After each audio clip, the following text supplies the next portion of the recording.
You probably already know about NFTs. The way they exploded this year, having a peak moment when a PNG got sold for $69 million thanks to this guy.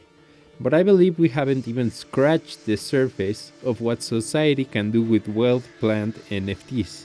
One amazing way NFTs are helping humanity is by giving artists ownership of their product in a digital form. This means there will be a renaissance of money distribution within the creative space, resulting in better products for the customer. In theory, obviously. Logan Paul just launched CryptoZoo, his latest crypto project, and I need to get you up to speed. Basically, it's looking like what happens when you give a 5-year-old some Photoshop, some photos mashed together, and somehow they sell it for millions of dollars. Now, in some ways, this might actually be more embarrassing than Dink Doink, Logan's last project, and that's really saying something.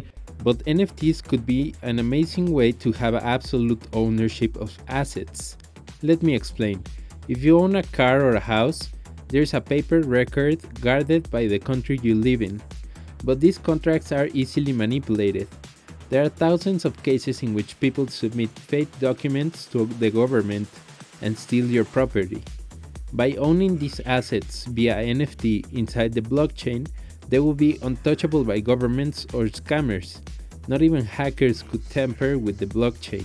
So in theory, NFTs could give us the most secure way to own property. NFTs can also take care of our health. The insurance industry is just over 5.5 trillion US dollars.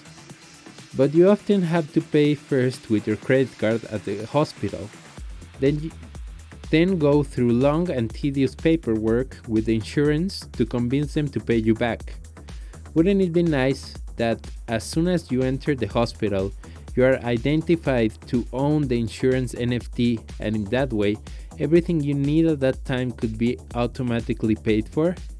Eliminating the middleman that needs to make an audit for your payment. I see NFTs permeating into every aspect of our life, covering education, transportation, and endless possibilities that are being developed right now by some kid in his bedroom. It would be amazing to see what crazy ideas become NFTs. Who knows, we might even see a moon NFT, a Mars NFT, a world peace NFT, and even an end world hunger NFT. The big question is, are the billionaires of the world buying the right ones? Or will they keep pushing war, consumerism, and misery?